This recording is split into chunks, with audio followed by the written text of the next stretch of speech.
Welcome to the deep dive. This time we're jumping into a really thought-provoking YouTube video. Yeah, this one features Poe Shen Low. He's a math professor at Carnegie Mellon, coaches the U.S. Math Olympiad team. And a social entrepreneur too, right? With some pretty distinct ideas about education's future. Exactly.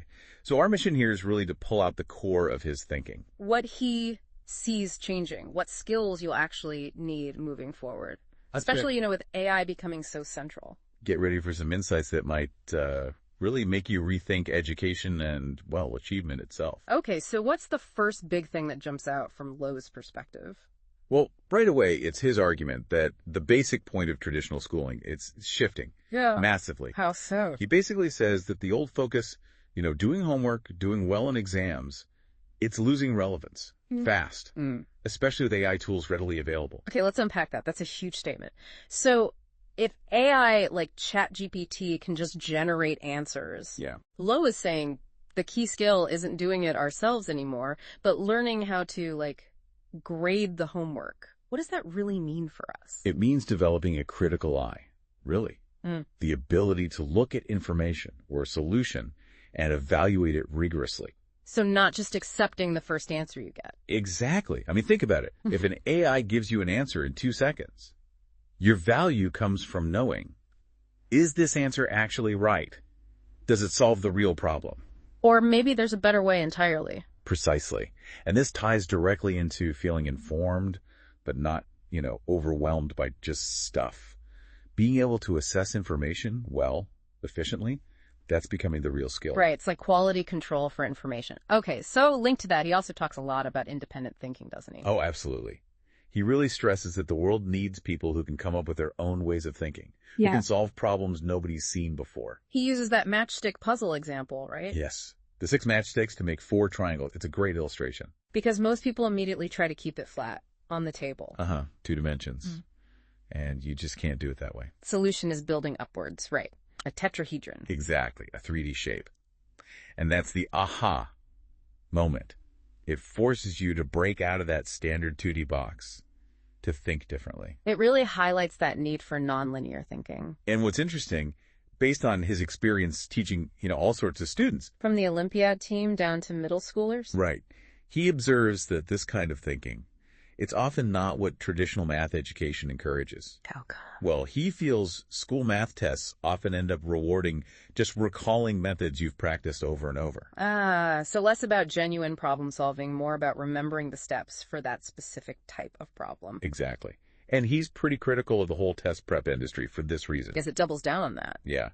He argues that focusing so hard on memorizing solutions for thousands of problem types, while it might boost test scores short term, it actually gets in the way of developing real mental flexibility, the ability to invent a solution.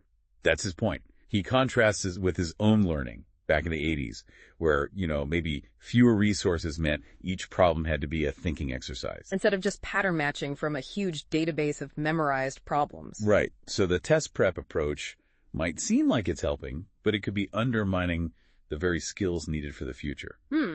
It sounds like that led him to not just critique, but to try and build something different, his entrepreneurial side. Totally. He saw the problem and wanted to create a solution.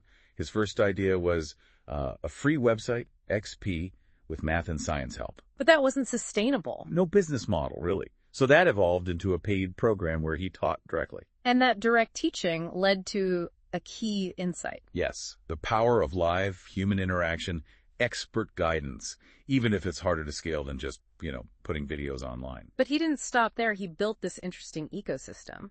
Oh, the win-win-win thing. It's really clever.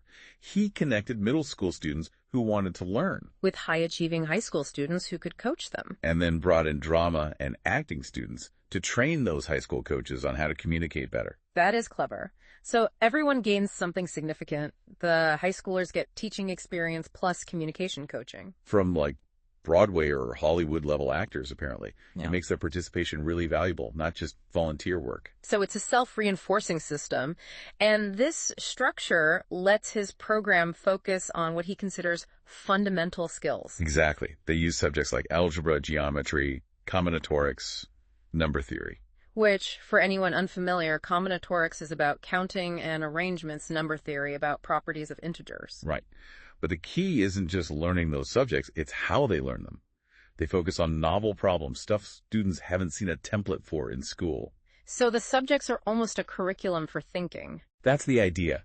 Forcing them to develop strategies to figure out how to approach something new. It's the opposite of those training centers that just drill repetition. And the ultimate goal isn't just to keep them in classes forever. No, quite the opposite. It's to empower them to learn anything effectively on their own, to become self-directed learners. That connects back to the grading the homework idea. He uses another analogy for that, right? The software engineer. Yeah, the engineer looking something up on Stack Overflow, or maybe now using an AI tool. They get information, maybe even code. But the real skill is evaluating it. Does this code actually work? Is it efficient? Does it fit my specific problem? Can I adapt it? It's not just copy-paste. It requires that critical thinking layer. Absolutely. ChatGPT might give you an essay or a function, but you need the analytical ability to judge it, refine it, integrate it. That's the value add. Which reinforces his whole philosophy. Learning should involve challenge, not just repetition. Right. In the real world, you delegate repetitive tasks to tech. But to control that tech effectively, you need the thinking skills that come from tackling non-repetitive, novel problems. And it seems his own approach to learning about the world informs this too. He doesn't just stay in the academic bubble. No, he mentions things like taking overnight buses, just interacting with all sorts of people. And giving math talks in public parks. Yeah. He calls it inadvertent customer discovery. It gave him real insights into what parents and students are actually struggling with, what they need. You can't solve problems effectively if you don't understand them firsthand. Exactly. Which ties into why he calls himself a social entrepreneur. It's not just about making money for him. No, he says the goal is solving the customer's problem effectively. Even if, from a pure business perspective, that means they eventually don't need you anymore. That's a different definition of success. His definition is pretty cool. Yeah. Convincing a lot of people to enjoy being thoughtful, it's about valuing the thinking itself. So wrapping up, what's his final message about AI in the future? He sees it as this kind of Wild West moment. Huge opportunities are opening up. But who succeeds in that environment? The people who are good at creating value. That's the crucial skill. So he encourages everyone to be maybe a bit of an entrepreneur, or an entrepreneur within a company. Yes. That ability to see a need, figure out a solution, create something valuable, he thinks that's going to be vital, not just for personal success, but for society to thrive with AI. So pulling it all together, Poe Shen Low is really calling for a fundamental shift in how we view education, away from rote learning. Towards critical thinking, real problem solving, independent learning. AI isn't the enemy, it just makes these human skills even more critical. The old test-focused ways aren't enough. The future is about being able to grade the homework, think for yourself, and create value. Which really leaves a question for you listening to this. How are you approaching your own learning right now? Is it mostly about gathering information, or are you actively exercising those critical thinking muscles, looking for ways to solve problems creatively? And maybe think about this.